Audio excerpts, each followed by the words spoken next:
Stage ઉપર આવી અને ગાવાનું ચાલુ કરે છે અને પોતાના મીઠા અવાજથી આખા ઓડિયન્સને મંત્રમુગ્ધ કરી દે છે. લોકો તાલીનો ગડગડાટ ચાલુ કરે છે, લોકો એની ઉપર પૈસા ફેંકવાનું ચાલુ કરે છે. પણ એ નાનું બાળક હતું ને, એનામાં એટલી સમજણ હતી કે અત્યારે મારી માને સૌથી વધારે જરૂર છે ને એ આ પૈસાની છે.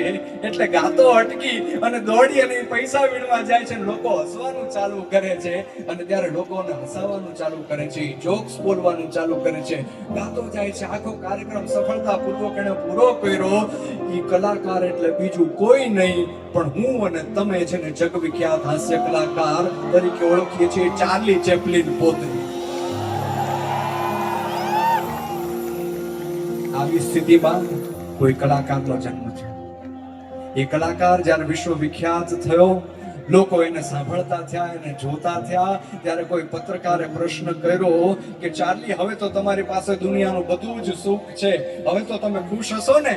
અને ત્યારે ચાર્લી ચેપ્લિને જવાબ આપ્યો કે હું 5 વર્ષનો હતો અને મારી માં બેભાન થઈ અને પડી ગઈ ને, ત્યારે મારા હૈયામાં જે તિરાડ પડી હતી ને, એ હજી કોઈ પણ સુખ સમૃદ્ધિ પૂરી નથી કરી શકતી. હજી કોઈ સુખ સમૃદ્ધિ પૂરી નથી કરી શકતી.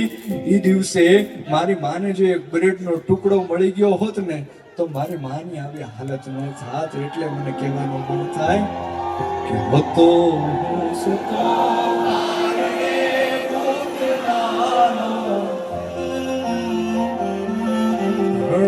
છે કતો રાખતો કોણ છાનો, મને દુખી દેખી દુખી કોણ થાતું,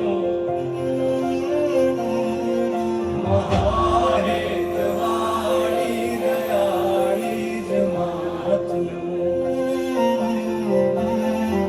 સુવા સુવાડે વિને બોડી પોતે પીડા પામ પંડે તજે સ્વાદ તોતે, અને સુખ માટે કટુ કોણ ખાતું,